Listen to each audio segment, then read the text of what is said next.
पिछले एपिसोड में हमने देखा था कि किन्नान और चैन के बीच में फाइट शुरू होने वाली होती है। किन्नान यहाँ पर अपने फादर की इज्जत बचाने के लिए चैन से फाइट कर रहा होता है ताकि वो उसे हरा सके। और उन दोनों की जो फाइट होती है वो काफी ज्यादा जबरदस्त चल रही होती है। दोनों ने अपनी पावर का इस्तेमाल करते हुए एक दूसरे के ऊपर अटैक करना स्टार्ट कर दिया था, लेकिन फिर भी यहाँ पर जैसे कि सारे लोगों को लग रहा था कि किन्नान कमजोर होगा, वो कमजोर नहीं होता है। उसने एक ही स्वॉर्ड स्लैश अटैक करते हुए वहां पर चैन की मार्शल स्पिरिट को हराते हुए उसे भी उठाकर वहां से दूर फेंक दिया था, जिस वजह से ये कॉम्पिटिशन जो होता है वहां पर किन्नान जीत जाता है। किसी को यकीन ही नहीं हो रहा था कि किन्नान ये कैसे जीत गया। इसके बाद यहाँ से ये एपिसोड शुरू होता है। तो इस एपिसोड की शुरुआत में किन्नान को वो सारे के सारे 500 स्पिरिचुअल पिल दे दिए गए होते हैं, जिनका इस्तेमाल करते हुए वो अपनी मार्शल सोल की पावर को बढ़ाने की कोशिश कर रहा होता है। और जैसे उसने वहां पर इतने सारे स्पिरिचुअल पिल की पावर को अपनी मार्शल सोल को दिया था, उसका वहां पर एक और लेवल वहां पर ब्रेक थ्रू हो जाता है। और जैसे वहां पर उसकी मार्शल स्पिरिट का ब्रेक थ्रू हुआ था, उसी के साथ साथ किन्नान की भी वहां पर पावर बढ़ जाती है। और अब वो एक जगह पर खड़े होते हुए 100 मीटर दूर कोई पेड़ होगा तो उसके ऊपर जो टेक्सचर बने हुए हैं उसे भी अच्छी तरह से देख सकता है। इतनी तेज हो गई होती है उसकी आंखें, जिससे देखकर तो किन्नान खुद ही हैरान रहता है कि मेरे पास सच में काफी अच्छी पावर आ चुकी है। अब तो मुझसे कोई दुश्मन कितना भी दूर क्यों ना खड़े हो जाए, मैं उसे आसानी के साथ देख सकता हूँ। मुझे हमेशा से अब अपनी स्पीड की ही पावर को बढ़ाना होगा, क्योंकि जैसे उसकी पावर बढ़ती है उसी के साथ साथ मेरी भी पावर बढ़ जाती है। लेकिन आखिर ऐसा होता क्यों है, मुझे इसके बारे में खुद नहीं पता। वो वहां पर अपनी मार्शल स्पीड से कह रहा होता है, क्या तुम मेरे एक सवाल का जवाब दोगे? आखिर तुमने मुझे ही क्यों चुना? तुमने ऐसा क्या देख लिया था मेरे अंदर जो तुमने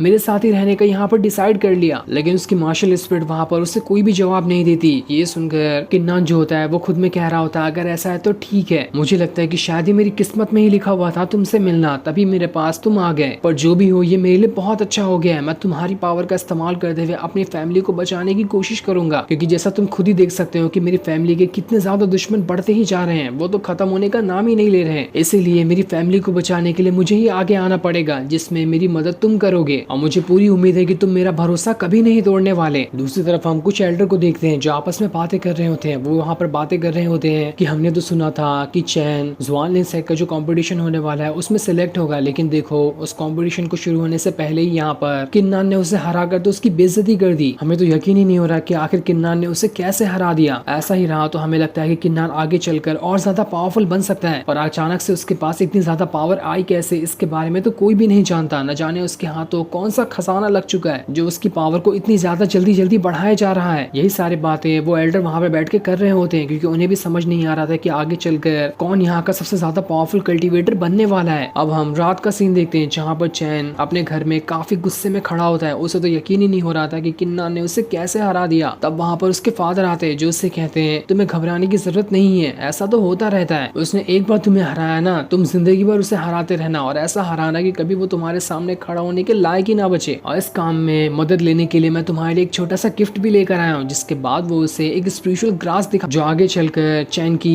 पावर बढ़ाने में मदद करेगा। ये देखकर चैन जो होता है वहां पर कह रहा होता है कि टाइम आ चुका है दुनिया को दिखाने का कि किन फैमिली को संभालने वाला सही इंसान कोई और नहीं बल्कि मैं हूँ। किन्नान की कोई औकात नहीं कि आगे चलकर वो किन फैमिली का फ्यूचर बन सके, उसका फ्यूचर तो मैं ही बनूंगा, और इससे किन्नान को मैं उठाकर अपनी फैमिली से बाहर निकाल कर फेंक दूंगा। दूसरी तरफ हम किन्नान को देखते हैं जो वहां पर बैठकर अपना कल्टीवेशन कर रहा होता है। जैसे जैसे वो कल्टीवेशन कर रहा था उसके आसपास काफी ज्यादा ऑरा फैला होता है। वो चारों तरफ से पूरी तरह से ऑरे में घिर चुका था। कल्टीवेशन करने के दौरान वो कह रहा होता है, मैं अपनी प्रैक्टिस को तब तक नहीं रोकूंगा जब तक कि मैं पूरी तरह से थक नहीं जाता। पहले तो मैं उतना ज्यादा कल्टीवेशन पे ध्यान नहीं देता था, लेकिन अब जाकर जब मेरी कल्टीवेशन पावर जल्दी जल्दी बढ़ रही है तो मुझे इस मौके का भरपूर फायदा उठाना चाहिए, और जितनी हो सके उतनी कल्टीवेशन करनी चाहिए ताकि मैं चैन जैसे 10 लोगों को आसानी के साथ एक टाइम पे हरा सकूं। और ऐसे ही कल्टीवेशन करते हुए उससे काफी दिन गुजर जाते हैं, और कई दिनों तक लगातार उसने अपना कल्टीवेशन किया होता है। और इतने दिनों की कल्टीवेशन करने के बाद आखिरकार वो अब जाकर रुकता है, जहाँ रुकने की वजह से उसे बहुत ही ज्यादा तकलीफ हो रही थी। और जैसे वो ठीक तरह से रुकता है उसकी बॉडी के अंदर से भयंकर तरीके से ऑरा बाहर निकलने लग गया था। ये देखकर तो किन्नान भी हैरान रह जाता है, लेकिन इस चीज से वो खुश भी बहुत ज्यादा था कि चलो मैंने यहाँ पर वापस से अपना ब्रेक थ्रू कर लिया है। जहाँ वो फाउंडेशन लेवल के 5th लेवल पे पहुंच चुका था, तब वहां पर उसके अंकल आते हैं जो किन्नान से कह रहे होते हैं, अरे वाह किन्नान, तुमने तो यहाँ पर अपना ब्रेक थ्रू कर लिया, ये तो कमाल की बात है। किन्नान अपने अंकल से कहता है, अरे नहीं नहीं अंकल, मैं तो यहाँ पर बस थोड़ी सी अपनी कल्टीवेशन कर रहा था, मुझे क्या पता था कि यहाँ पर मेरा ब्रेक थ्रू भी हो जाएगा। और वैसे जब आपने मेरा ब्रेक थ्रू देख ही लिया है तो आप बता सकते हैं कि मेरा ब्रेक थ्रू कैसा रहा? जिस पर उसके अंकल कहते हैं, तुमने तो सच में कमाल ही कर दिया, हमें तो यकीन ही नहीं हो रहा था कि तुम इतने जल्दी इतने ज्यादा पावरफुल भी बन सकते हो। तुमने तो सारे के सारे दुश्मनों के मुंह पर ताला लगा दिया है, जो भी कहते थे कि तुम कभी भी कल्टीवेशन नहीं कर पाओगे। और अब मुझे यहाँ पर पूरी उम्मीद हो चुकी है कि जुआन लिनसेक का जो जो कंपटीशन आने वाला है उसमें तुम जीत कर ही दिखाओगे, तुम्हारे सामने कोई भी नहीं टिक पाएगा, बस हमारी उम्मीदों पे खरा उतरना। और हाँ, मैंने देखा कि तुम्हारे पास स्वॉट टेक्निक जो है वो बहुत ही ज्यादा खास और खतरनाक है, ऐसे स्वॉट टेक्निक तो मैंने कभी नहीं देखी थी। वो स्वॉट टेक्निक तुम्हें कहाँ से मिली? साथ ही मैंने तुम्हें अपनी स्वॉट दी थी ना थंडर स्वॉट टेक्निक सीखने के लिए, मैंने उस टेक्निक को कई साल लगा दिए थे सीखने के लिए, और इतने सालों की मेहनत के बाद मुझे जो भी एक्सपीरियंस हुआ है वो सारे के सारे एक्सपीरियंस मैंने एक किताब में लिख दी है। ये किताब तुम्हारी आगे चलकर काम आएगी। जिस तरह से इसमें बताया गया उसी तरह से अपनी थंडर स्वॉट टेक्निक वाली जो टेक्निक है तुम्हारे पास उसे और ज्यादा निखारने की कोशिश करना। सच में वो इतनी ज्यादा आगे चल के पावरफुल बनी, इसके बारे में तुम अंदाजा भी नहीं लगा सकते, इसलिए इस बुक को अपने पास रख लो। तब किन्नान उस बुक को लेकर काफी ज्यादा खुश हो जाता है और अपने अंकल का वहाँ पर शुक्रिया करने लगता है इतनी अच्छी बुक उसे देने के लिए। उसके अंकल वहाँ पर कहते हैं मैं यहीं पर रुकूंगा, अगर तुम्हें कुछ सवाल पूछना होगा तो तुम मुझसे सवाल पूछ सकते हो। इसलिए किन्नान वहीं पे बैठकर उस बुक को पढ़ते हुए समझना शुरू कर देता है कि आखिर वो किस तरह से अपनी कल्टीवेशन कर सकता है। तभी वहाँ पर वो लड़की भी आ जाती है जो किन्नान का ख्याल रखती है, लेकिन उसके अंकल उसे वहाँ पर रोकते हुए कहते हैं रुक जाओ, अभी किन्नान को डिस्टर्ब मत करो, वो अभी वहाँ पर कल्टीवेशन कर रहा है, क्योंकि वैसे भी कल से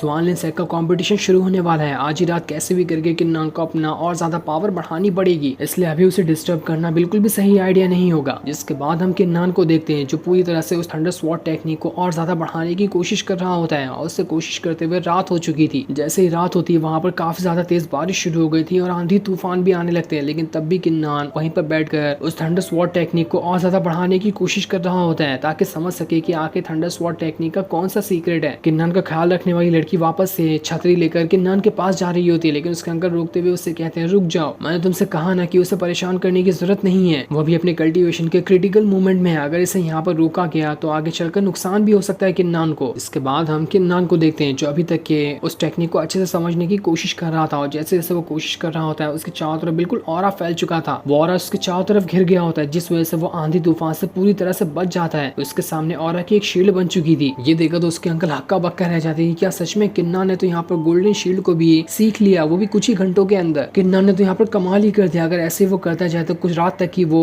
इस पूरी की पूरी किताब को अच्छे से समझ लेगा। ये सुनकर तो किन्नान का ख्याल रखने वाली लड़की काफी ज्यादा खुश हो गई होती कि मेरे मास्टर तो सच में बहुत ज्यादा ऑसम है, उनके जैसा तो कोई हार्ड ही नहीं है। इसके बाद किन्नान को वहाँ पर उस टेक्निक को समझते हुए सुबह हो गई होती है, और ये वही दिन होता है जिस दिन कॉम्पिटिशन होगा। किन्नान को तो समझ ही नहीं आ रहा था कि अरे मैं तो अभी किताब को थोड़ा ही पढ़ रहा था और इतनी जल्दी यहाँ से रात से सुबह हो गई, ये तो कमाल हो गया। तब वहाँ पर उसके अंकल आकर उससे कहते हैं किन्नान तुमने तो यहाँ पर कमाल ही कर दिया, तुमने पूरी किताब को बस रात भर के अंदर ही सीख लिया है, आज तक की दुनिया में ऐसा कोई भी नहीं होगा जिसने रात भर के अंदर ही इस पूरी की पूरी किताब को सीख लिया होगा। उसके अंकल वहाँ पर किताब से रिलेटेड कुछ उससे सवाल भी पूछ रहे होते कि क्या सच में किन्नान ने अच्छी तरह से उसे सीखा है, लेकिन उसके अंकल जैसे सवाल को पूरा करते उससे पहले किन्नान उन्हें जवाब दे रहा होता है, जिससे उसके अंकल को समझ आ जाता है कि किन्नान ने अच्छी तरह से पूरी की पूरी किताब को सीख लिया। जिसके बाद किन्नान का ख्याल रखने वाली लड़की उससे कह रही होती है किन्नान आपको पता है ना कि कंपटीशन शुरू होने वाला है, जल्दी जल्दी चलो, हमें यहाँ से मार्शल आर्ट कंपटीशन के बैटल एरिना में भी जाना होगा, हम वहाँ जाने के लिए लेट नहीं कर सकते। जिस पर किन्नान कह रहा था अरे अरे रुक जाओ आराम से, मैं भी चलता हूँ तुम्हारे साथ, मुझे ही तो कंपटीशन लड़ना है, तुम्हें थोड़ी लड़ने जाना है, जैसा कि तुम इतनी जल्दी जल्दी वहाँ जाने के लिए उतावली हो रही हो। दूसरी तरफ हम एक बहुत ही सुंदर जगह का सीन देखते हैं, और उस जगह पर जगह से भी ज्यादा सुंदर एक लड़की भी बैठी होती है, वो वहाँ पर एक बोर्ड गेम खेल रही थी। उसके सामने जो आदमी बैठा होता है उसे तो वो लड़की बड़ी ही आसानी के साथ हराए जा रही थी। ये देखकर तो वो भी हैरान रहता है कि तुमने फिर से मुझे हरा दिया, आखिर मैं तुमसे क्यों नहीं जीत पाता, तुम हमेशा मुझे हरा देती हो। जिसके बाद वो वहाँ पर उस लड़की से कह रहा होता है सीनियर सिस्टर देखो बारिश तो यहाँ पर रुक चुकी है, तो क्या हम चले बैटल एरिना में, हमें भी तो वो कंपटीशन देखने के लिए जाना है ना। तब उसकी बहन जो होती है वहाँ पर आसपास का नजारा देख रही होती है, क्या सच में बारिश रुक चुकी है, जिस वजह से उसे पता चलता है कि हाँ बारिश तब रुक चुकी है, तो अब यहाँ से कंपटीशन में जाया जा सकता है। इसलिए वो वहाँ से उस कंपटीशन में जाने के लिए निकल जाती है। जो सीन दिखाते ही ये एपिसोड यहीं पर एंड हो जाता है। Thanks for